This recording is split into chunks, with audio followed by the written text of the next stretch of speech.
সাবেক খাদ্যমন্ত্রী মোহাম্মদ কামরুল ইসলামের ৮ দিনের রিমান্ড মঞ্জুর করেছেন আদালত। আজ সকালে তাকে আদালতে তোলার পর পুলিশ ১০ দিনের রিমান্ডের আবেদন করলে ৮ দিনের রিমান্ড মঞ্জুর করেন আদালত।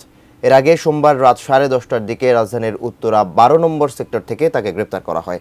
তার বিরুদ্ধে হত্যাসহ অনেকগুলো মামলা আছে।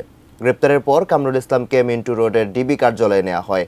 এরপর আজ সকালে সিএমএম আদালতে নেওয়া হয় তাকে। গত ৫ আগস্ট শেখ হাসিনা সরকারের পতনের পর থেকেই অনেক আওয়ামী লীগ নেতার মতো আত্মগোপনে ছিলেন কামরুল ইসলাম। ২০১৪ সালের ১৩ জানুয়ারি থেকে ২০১৯ সালের ৬ জানুয়ারি পর্যন্ত খাদ্যমন্ত্রী হিসেবে দায়িত্ব পালন করেছেন কামরুল ইসলাম।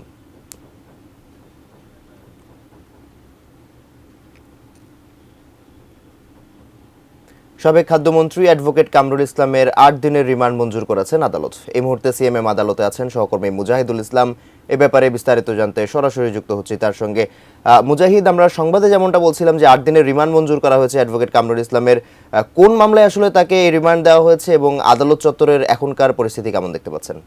ধন্যবাদ আপনাকে। আমি সকালেই জানাচ্ছিলাম আপনাকে যে সাবেক খাদ্যমন্ত্রী অ্যাডভোকেট কামরুল ইসলামকে আদালতে তোলা হয়েছে এবং সেই আদালতে কিন্তু তার শুনানি শেষ হয়েছে এবং শুনানি শেষে তাকে ৮ দিনের রিমান্ড দিয়েছেন আদালত। কোয়ালিটি সম্পন্ন আন্তর্জাতিক মানের CMT 500W CSRM committed for better still. আমরা এজলাস থেকে দেখেছিলাম যে তার জন্য যে তদন্তকারী কর্মকর্তা রয়েছে সেই তদন্তকারী কর্মকর্তা ১০ দিনের রিমান্ড চেয়েছিলেন শুনানিতে এবং তারা বলছিলেন যে নিউ মার্কেট থানার যে ব্যবসায়ী ছিলেন অদূত, সেই হত্যা মামলার যারা আরো আসামি আছেন সেই আসামিদেরকে ধরতে এবং আটক করতে কিন্তু তাদের এই রিমান্ড দরকার এবং তাকে জিজ্ঞাসাবাদের মাধ্যমে আরো তথ্য বেরিয়ে আসতে পারে। আপনি জানেন যে গত ৫ই আগস্টের যে ছাত্র জনতার বিপ্লব ছিল, সেই বিপ্লবের পরে শেখ হাসিনা সরকার পালিয়ে যাওয়ার সাথে সাথে কিন্তু আওয়ামী লীগের যারা হেভিওয়েট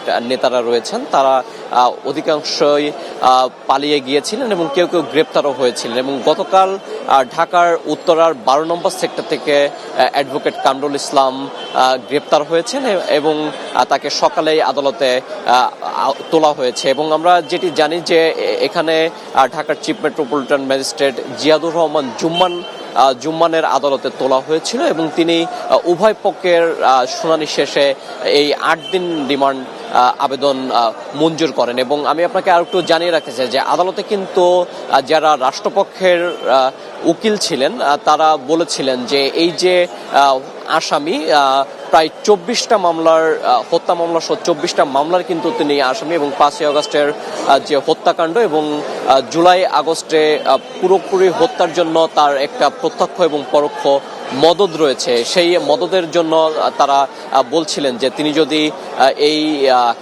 আন্দোলন তিনি যদি বাইরে থাকেন, আদালতের বাইরে থাকেন এবং তাকে রিমান্ড না দেওয়া হয় তাহলে অনেক যে অপরাধ আছে সেই অপরাধগুলো হয়তো জানা যাবে না, তার কারণে তাকে অধিক জিজ্ঞাসাবাদের জন্য আমরা তাকে এই রিমান্ড দেওয়া হোক। এবং আমি আপনাকে আরো একটু জানিয়ে রাখতে চাই যে আদালত কিন্তু অ্যাডভোকেট কামরুল ইসলামকে কথা বলার সুযোগ দেন। তিনি কিন্তু প্রচন্ড দাম্ভিকতার সাথে বলেছেন আদালতকে যে এই দিন নয়, আরো দিন আছে এবং তিনি বলতে চেয়েছেন যে এইটি শেষ দিন নয়, তিনি আরো কিছু দিনের প্রত্যাশা করছেন এবং অহংকারের সাথে বলছেন যে এটি শেষ নয়, এই দিনের পরে হয়তো তাদেরও দিন আসবে এবং তার বিরুদ্ধে যে অভিযোগগুলো তোলা হচ্ছে সেই অভিযোগে তিনি নির্দোষ এবং তার প্রত্যক্ষ বা পরোক্ষ কোনো ভূমিকা নাই এবং তিনি আদালতকে বলেছেন যে এখানে তিনি একজন মুক্তিযোদ্ধা এবং বারবার নির্বাচিত সংসদ সদস্য ছিলেন এবং যার কারণেই কিন্তু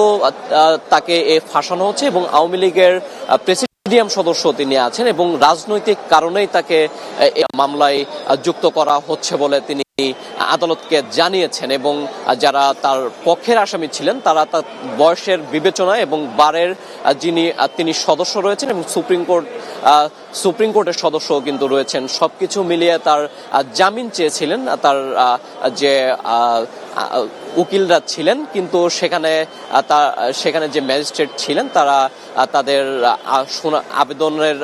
আবেদন নামঞ্জুর করেন, নামঞ্জুর করে তাকে ৮ দিনের রিমান্ড দিয়েছেন।